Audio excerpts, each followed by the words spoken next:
മക്കൾസ്, ഈ ഒരു വീഡിയോ കാണുന്ന 90% പേർക്കും വളരെ ബുദ്ധിമുട്ടായി തോന്നിയ ഒരു സബ്ജക്റ്റ് ആണ് അല്ലെ മാത്തമാറ്റിക്സ് എന്ന് പറയുന്നത്. ചില കുട്ടികൾക്ക് നേരെ തിരിച്ചായിരിക്കും കേട്ടോ. അപ്പൊ ഏതാണ് നിങ്ങൾക്ക് ഏറ്റവും ടഫായി തോന്നിയ സബ്ജക്റ്റ് എന്നുള്ളത് താഴെ കമന്റ് ചെയ്യാം. ദെൻ നമ്മളുടെ മാത്സിൽ 10 ചാപ്റ്റേഴ്സ് ആണുള്ളത്. പലരും ഇതുവരെ പഠിച്ചു തുടങ്ങിയിട്ടുണ്ടാവില്ല, ഇതുവരെ മറച്ചു നോക്കിയിട്ടുണ്ടാവില്ല. എന്നാലും എല്ലാവർക്കും ഉള്ള ഒരു ആഗ്രഹമാണ് മാത്സിൽ A+ വാങ്ങണം, മാത്സിൽ ഫുൾ മാർക്ക് വാങ്ങണം എന്നുള്ളത്. അതുകൊണ്ട് തന്നെ ആയിരിക്കും നിങ്ങൾ ഈ ഒരു വീഡിയോ കാണുന്നതും. ഈ ഒരു വീഡിയോയുടെ തമ്പിൽ നിങ്ങൾ കണ്ടിട്ടുണ്ടാവും 4 ചാപ്റ്റേഴ്സ് പഠിച്ചാൽ A+ ഉറപ്പ് എന്നൊക്കെ. പറ്റിച്ചതൊന്നുമല്ല, സത്യമാണ് കാര്യം. അതായത് നമുക്ക് 10 ചാപ്റ്റേഴ്സ് ആണുള്ളത്. നമുക്ക് 40 മാർക്കിലാണ് എക്സാം നടക്കുന്നത്. 40ൽ 36 മാർക്ക് കിട്ടിയാലാണ് നിങ്ങൾക്ക് എന്ത് കിട്ടുന്നത്? A+ കിട്ടുന്നത്. A+ കിട്ടാൻ പക്ഷേ നിങ്ങൾ എല്ലാ 10 ചാപ്റ്റേഴ്സും പഠിക്കണം എന്ന് ഒരു നിർബന്ധവും ഇല്ല. നിങ്ങൾ വെറും 4 ചാപ്റ്റേഴ്സ് പഠിച്ചാൽ മതി. അതിന്റെ മുന്നേ നിങ്ങൾ അറിഞ്ഞിരിക്കേണ്ട വേറൊരു കാര്യമുണ്ട്. നമ്മൾ ഈ 10 ചാപ്റ്റേഴ്സിൽ ഒരു ചാപ്റ്റർ അഥവാ നെഗറ്റീവ് നമ്പേഴ്സ് അല്ലെങ്കിൽ ന്യൂനസംഖ്യകൾ എന്ന് പറയുന്ന 9ാമത്തെ ചാപ്റ്റർ നിങ്ങൾ പഠിക്കേണ്ടതില്ല. ഇത് ഒരുപാട് ആൾക്കാർക്ക് അറിയുന്ന കാര്യമായിരിക്കും, നിങ്ങൾക്ക് സ്കൂളിൽ എടുത്തിട്ടുണ്ടാവില്ല. ഇനി അറിയാത്തവരാണെങ്കിൽ നോക്കിക്കോ, അത് ബിഗ് നോ പറഞ്ഞേക്ക് നമ്മളുടെ നെഗറ്റീവ് നമ്പറിനോട് അല്ലെങ്കിൽ ന്യൂനസംഖ്യയോട്. അത് പഠിക്കണ്ട കേട്ടോ. നമ്മളുടെ 9ാം ക്ലാസ്സിൽ ആ ചാപ്റ്റർ നിങ്ങൾ പഠിക്കുന്നുണ്ട് ഇനി. അപ്പോൾ 9ാം ക്ലാസ്സിൽ എത്തിയിട്ട് നിങ്ങൾ പഠിച്ചാൽ മതി, ഇപ്പൊ പഠിക്കേണ്ട. ഓക്കെ, അപ്പോൾ നമുക്ക് പഠിക്കാനുള്ള എത്ര ചാപ്റ്റർ ആണ്? വെറും 9 ചാപ്റ്റേഴ്സ് ആണ് പഠിക്കാനുള്ളത്. ആ 9 ചാപ്റ്ററിലും 4 ചാപ്റ്റർ ആണ് നിങ്ങൾ പഠിക്കേണ്ടതെന്നാണ് ഞാൻ പറഞ്ഞു വരുന്നത്. അതായത് ഈ 4 ചാപ്റ്റേഴ്സ് ഏതൊക്കെയാണെന്ന് വെച്ചാൽ നമ്മളുടെ 1ാമത്തെ ചാപ്റ്റർ എന്ന് പറയുന്നത് 6th ചാപ്റ്റർ ആയിട്ടുള്ള കൺസ്ട്രക്ഷൻ ഓഫ് ക്വാഡ്രിലാറ്ററൽ അല്ലെങ്കിൽ ചതുർഭുജങ്ങളുടെ നിർമ്മിതിയാണ്. ഇത് നമ്മളുടെ ക്രിസ്മസ് എക്സാമിനും ഒരുപാട് ക്വസ്റ്റ്യൻസ് ചോദിച്ചിട്ടുണ്ടായിരുന്നു അല്ലെ. അതുപോലെ തന്നെയാണ് ഫൈനൽ എക്സാമിനും നിങ്ങൾക്ക് അടിപൊളിയായിട്ട് ചോദിക്കാൻ പോകുന്ന ഒരു ചാപ്റ്റർ ആണ് കേട്ടോ ഈ ഒരു കൺസ്ട്രക്ഷൻ ഓഫ് ക്വാഡ്രിലാറ്ററൽ. അപ്പൊ ഇതിൽ ഒരുപാട് വരയ്ക്കാനുള്ള ക്വസ്റ്റ്യൻസ് ആണ് അല്ലെ ഉണ്ടാവുക. അപ്പൊ വരയ്ക്കാൻ ഇഷ്ടപ്പെടുന്ന മക്കളാണെങ്കിൽ ഇത് അടിപൊളിയായിട്ട് പഠിച്ചു വെച്ചോ, നല്ലൊരു മാർക്കിന് തന്നെ ഈ ഒരു ചാപ്റ്റർ വരുന്നുണ്ട്. അതുപോലെ അടുത്ത ചാപ്റ്റർ എന്ന് പറയുന്നത് 7th ചാപ്റ്റർ ആയിട്ടുള്ള റേഷ്യോ അല്ലെങ്കിൽ അംശബന്ധാണ്. ഈ ചാപ്റ്റർ എന്ന് പറയുന്നതിന് ഒരു പ്രത്യേകത ഉണ്ട്. അതായത് നിങ്ങൾക്ക് പലർക്കും വളരെ ബുദ്ധിമുട്ടായിട്ട് തോന്നിയതാന്ന് പറഞ്ഞു അല്ലെ മാത്സ് എന്ന് പറയുന്നത്. ഇഷ്ടമല്ല, എനിക്ക് പഠിക്കാനാവില്ല, ഞാൻ എത്ര പഠിച്ചാലും അവസാനം എക്സാം എഴുതുമ്പം എനിക്ക് എഴുതാൻ കിട്ടുന്നില്ല, അല്ലെങ്കിൽ പേപ്പർ കിട്ടുമ്പം എനിക്ക് മാർക്കില്ല, അങ്ങനെ ഒരുപാട് പ്രശ്നങ്ങൾ ഉണ്ടാവും.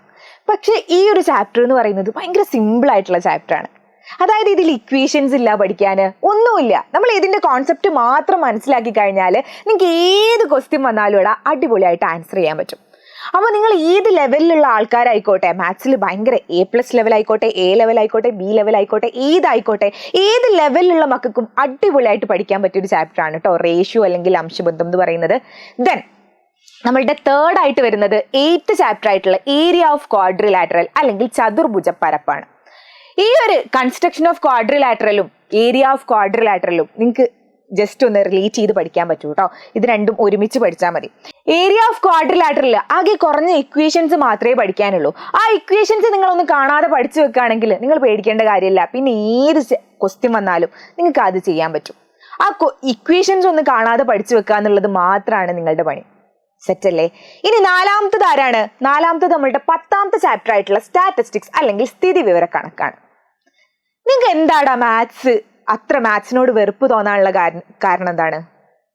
മാത്സിൽ കൂട്ടാനും കുറയ്ക്കാനും മാത്രമല്ലല്ലേ ഉള്ളത്. എന്തൊക്കെയുണ്ട്? വലിയ വലിയ ഇക്വേഷൻസ് വരുന്നുണ്ട്, എന്തൊക്കെ പഠിക്കാനുണ്ട് അല്ലെ, കുറെ തിയറീസ് പോലെ കുറേ പഠിക്കാനുണ്ട്. അതുകൊണ്ടാണ് ഇഷ്ടമില്ലാത്തത്. അല്ലെങ്കിൽ എന്താണ്, നമുക്ക് ഒരു ക്വസ്റ്റ്യൻ വന്നാൽ ഇതെങ്ങനെയാ ചെയ്യേണ്ടത് അറിയില്ല. എങ്ങനെയാ ചെയ്യേണ്ടതെന്ന് പറഞ്ഞാൽ അടിപൊളിയായിട്ട് നമ്മൾ ചെയ്യും. പക്ഷേ ഒരു ക്വസ്റ്റ്യൻ വായിച്ചിട്ട് എങ്ങനെയാ ചെയ്യേണ്ടത് നമുക്ക് പെട്ടെന്ന് മനസ്സിലേക്ക് കത്തുന്നില്ല. അങ്ങനത്തെ ഒരുപാട് പ്രശ്നങ്ങളും ഉണ്ടായിരിക്കും. നമുക്ക് എന്ത് ഇഷ്ടമില്ലാത്തത്? മാത്സ് ഇഷ്ടമില്ലാത്തത്. പക്ഷേ ഈ സ്ഥിതി വിവരക്കണക്ക് അല്ലെങ്കിൽ സ്റ്റാറ്റിസ്റ്റിക്സിൽ എന്താ പഠിക്കാനുള്ളത് എന്നറിയോ? കൂട്ടാനും കുറയ്ക്കാനുമാണ്. കൂട്ടാനും കുറയ്ക്കാനും ഗുണിക്കാനും ഹരിക്കാനും ഇതൊക്കെ നിങ്ങൾക്ക് നല്ലോണം അറിയില്ലേ? നമ്മൾ ചെറിയ ക്ലാസ് മുതലേ പഠിക്കുന്നതാണ്. അന്നൊക്കെ മാത്സ് എല്ലാവർക്കും നല്ല ഇഷ്ടമായിരുന്നു അല്ലേ? എന്താ, നമുക്ക് കൂട്ടാനും കുറയ്ക്കാനും ഗുണിക്കാനും ഹരിക്കാനും ഒക്കെ ഉണ്ടാവും. അപ്പൊ എല്ലാവർക്കും ഭയങ്കര ഇഷ്ടമായിരിക്കും മാത്സ് എന്ന് പറയുന്നത് അല്ലേ? അങ്ങനെ തന്നെ നമുക്ക് ആ 4 ഓപ്പറേഷൻസ് മാത്രം അറിയെങ്കിൽ ചെയ്യാൻ പറ്റിയ ഫുൾ മാർക്ക് വാങ്ങാൻ പറ്റിയ ഒരു ചാപ്റ്റർ ആണ് കേട്ടോ സ്റ്റാറ്റിസ്റ്റിക്സ്. ഇതിൽ നിന്നാകെ വരുന്നത് ഒരു ക്വസ്റ്റ്യൻ ആണ്. ആ ഒരു ക്വസ്റ്റ്യൻ essay മാർക്കിലാണ് ഉണ്ടാവുക. essay ക്വസ്റ്റ്യൻസിലാണ് ഈ ഒരു ക്വസ്റ്റ്യൻ ഉണ്ടാവുക. അപ്പൊ നല്ലൊരു മാർക്ക് നിങ്ങൾക്ക് ഈ ഒരു സ്റ്റാറ്റിസ്റ്റിക്സ് നിന്ന് കിട്ടും. അപ്പോൾ മക്കളെ ഈ 4 ചാപ്റ്റേഴ്സ് നിങ്ങൾ പഠിക്കാൻ റെഡിയാണെങ്കിൽ, പഠിക്കാൻ റെഡി എന്ന് പറഞ്ഞാൽ വെറുതെ ഒന്നും തൊട്ട് നോക്കിയാൽ 4 ചാപ്റ്റേഴ്സ് മതി, ഇതാ ഇവിടെ എന്ന് പറഞ്ഞാൽ അങ്ങനെ നോക്കിയാൽ പോരാ കേട്ടോ. നിങ്ങൾ എന്ത് ചെയ്യണം, ഈ 4 ചാപ്റ്റേഴ്സ് മാത്രം പഠിച്ചു പോകുന്ന മക്കളാണെങ്കിൽ ഇതിൽ നിന്ന് എവിടെ നിന്ന് ക്വസ്റ്റ്യൻ ചോദിച്ചാലും കിട്ടുന്ന രീതിയിലാവണം നിങ്ങൾ പഠിക്കുന്നത്. എങ്ങനെ ക്വസ്റ്റ്യൻ ചോദിച്ചാലും നിങ്ങൾക്ക് കിട്ടണം. അങ്ങനെ അത്രയും ഡെപ്തിൽ അടിപൊളിയായിട്ട് നിങ്ങൾ പഠിക്കണം. പ്രശ്നമൊന്നുമില്ല കേട്ടോ. നിങ്ങൾ പഠിക്കാൻ റെഡിയാണെങ്കിൽ നിങ്ങളെ പഠിപ്പിക്കാൻ നമ്മളും റെഡിയാണ്. നിങ്ങൾ ജസ്റ്റ് ഒന്ന് നമ്മളെ കൂടി തന്നാൽ മാത്രം മതി. ഇനിയിപ്പോ നിങ്ങൾക്ക് ഇത്ര ഒന്നും എനിക്ക് പഠിക്കേണ്ട ആവശ്യമില്ല, A+ ഒന്നും എനിക്ക് വേണ്ട, എങ്ങനെങ്കിലും ഒന്ന് പാസ്സായി കിട്ടിയാൽ മതി മാത്സ് എന്നുള്ളതാണെങ്കിൽ അതിനുണ്ട് വഴി. ഇതിലാകെ 2 ചാപ്റ്റേഴ്സ് പഠിച്ചാൽ നിങ്ങൾക്ക് പാസ്സാവാം. ഏതൊക്കെയാണെന്നറിയോ?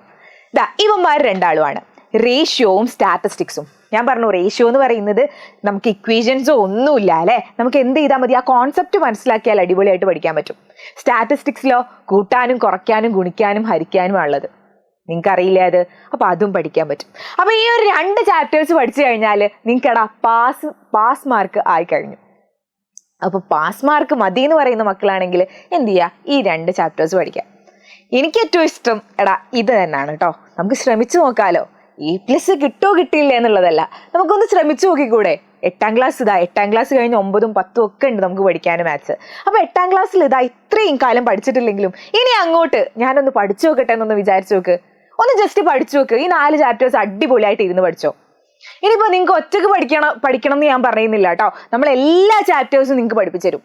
എല്ലാ ചാപ്റ്റേഴ്സിന്റെ A+ ലെവൽ ക്വസ്റ്റ്യൻസ് നമ്മൾ പറഞ്ഞുതരും. ഇനിയിപ്പോ നിങ്ങൾക്ക് ഫുൾ ലൈവ് കണ്ടിട്ട് ഞങ്ങൾക്ക് പഠിക്കാൻ വയ്യ, ഞങ്ങൾക്ക് ഫുൾ ലൈവ് കണ്ട് 1 മണിക്കൂർ ഇരിക്കാൻ വയ്യ എന്നുള്ളവർക്കാണെങ്കിൽ അതിനുണ്ട് വേറൊരു വഴി. ഞങ്ങൾ ഓരോ ചാപ്റ്റേഴ്സും പാർട്ടായിട്ട് നിങ്ങൾക്ക് തരും. പാർട്ട് 1, പാർട്ട് 2, 15 മിനിറ്റിന്റെ ഒരു 3-4 വീഡിയോ ആയിട്ട് ഓരോ ചാപ്റ്ററും തരും. അത് നിങ്ങൾക്ക് കേൾക്കാൻ ഇഷ്ടമല്ലേ? 15 മിനിറ്റിന്റെ ഒരു വീഡിയോ കാണാൻ, ഒരു ദിവസം ഒരു വീഡിയോ കാണാന്ന് പറയുന്നത് അത്ര പ്രശ്നക്കാരനാണോ? അല്ലല്ലോ. അങ്ങനെ ഒരു 3 ദിവസം കൊണ്ട് ഒരു ചാപ്റ്റർ പഠിച്ചു തീർത്താലോ? അങ്ങനെ ചെയ്താലോ? അപ്പോൾ അതിനും ഞങ്ങൾ റെഡിയാണ്. അപ്പോൾ ഏത് തരത്തിലുള്ള വീഡിയോസ് ആയിക്കോട്ടെ, നിങ്ങൾക്ക് എന്താണോ വേണ്ടത്, നിങ്ങൾക്ക് എങ്ങനെയാണോ പഠിക്കേണ്ടത്, അതൊക്കെ തരാൻ നമ്മൾ റെഡിയാണ്. നിങ്ങൾക്ക് ഇനി എന്തെങ്കിലും സ്പെഷ്യലായിട്ട് വേറെ എന്തോ രീതിയിലുള്ള ക്ലാസ്സസ് വേണം എന്നുണ്ടെങ്കിൽ അതും കമൻറ്റ് ചെയ്യുക കേട്ടോ. അപ്പോൾ എന്ത് ചെയ്യുക, ഇപ്പോൾ തന്നെ ചാനൽ സബ്സ്ക്രൈബ് ചെയ്യാത്തവരാണെങ്കിൽ ചാനൽ സബ്സ്ക്രൈബ് ചെയ്യുക. അതിൻ്റെ കൂടെ തന്നെ എനിക്ക് വേറൊരു കാര്യം കൂടി നിങ്ങളോട് പറയാനുണ്ട്. നിങ്ങൾക്ക് ഈ ചാപ്റ്റേഴ്സൊക്കെ ഒന്ന് കണ്ടു നോക്കണം, ഒന്ന് പഠിച്ചു നോക്കണം, പഠിച്ചു തുടങ്ങണം എന്ന് വിചാരിക്കുകയാണ്. ലൈവ് ഒന്നും വന്നിട്ടില്ല, കാത്തു നിൽക്കാൻ നേരില്ല എന്നുള്ളവരാണെങ്കിൽ കുഴപ്പമില്ലടാ. നമ്മുടെ ഫെബ്രുവരി 1 വരെ എജ്യൂപോർട്ട് നിങ്ങൾക്ക് ഫ്രീ ആയിട്ട് ക്ലാസ്സസ് തരുന്നുണ്ട്. അതായത് എജ്യൂപോർട്ട് ആപ്പ് നിങ്ങൾക്ക് തികച്ചും ഫ്രീ ആണ് ഫെബ്രുവരി 1 വരെ. അപ്പൊ നിങ്ങൾക്ക് ഭയങ്കര ബുദ്ധിമുട്ടായി തോന്നിയ ഏതെങ്കിലും ചാപ്റ്റേഴ്സ് ഒക്കെ ഉണ്ടെങ്കിൽ നിങ്ങൾ എന്ത് ചെയ്യും, ഒന്ന് പോയി എജ്യൂപോർട്ട് ആപ്പ് ഡൗൺലോഡ് ചെയ്യേ, എന്നിട്ട് ഒന്ന് പഠിച്ചു നോക്ക്. അതിലുണ്ട് PYQs, അതിലുണ്ട് റെക്കോർഡഡ് ക്ലാസ്സുകൾ, അതിലുണ്ട് ക്വസ്റ്റ്യൻസ്, അതിലുണ്ട് സോൾവ്ഡ് ക്വസ്റ്റ്യൻസ്, എല്ലാം അതിലുണ്ട്. അപ്പൊ നിങ്ങൾ എന്ത് ചെയ്യുക, അതൊന്ന് ഡൗൺലോഡ് ചെയ്തിട്ട് ഒന്ന് പഠിച്ചു നോക്കുക കേട്ടോ. ഓക്കെ. ഇനിയിപ്പോ ഞങ്ങൾക്ക് ഫെബ്രുവരി 1 വരെ പോരാ, അത് കഴിഞ്ഞിട്ട് ഞങ്ങൾക്ക് പഠിക്കണം എന്ന് തോന്നുന്നുണ്ടെങ്കിൽ കുഴപ്പമില്ല. എന്താണ്, ഫെബ്രുവരി 1 മുന്നേ നിങ്ങൾ ജോയിൻ ചെയ്യുകയാണെങ്കിൽ, എജ്യൂപോർട്ട് ആപ്പിൽ ജോയിൻ ചെയ്യുകയാണെങ്കിൽ നിങ്ങൾക്ക് വെറും 249 രൂപയ്ക്കാണ് നിങ്ങൾക്ക് ബൂസ്റ്റ് ബാച്ച് നമ്മൾ തരുന്നത്. അപ്പോൾ നിങ്ങൾ എന്ത് ചെയ്യും, അതിൽ ജോയിൻ ചെയ്യും. Okay set. അപ്പോൾ എല്ലാവരും അടിപൊളിയായിട്ട് പഠിക്കുക, അടിപൊളിയായിട്ട് നമുക്ക് എക്സാം പൊളിക്കണം. ഓക്കെ. അപ്പോൾ മറ്റൊരു വീഡിയോയിൽ കാണാം. അതുവരേക്കും ബൈ.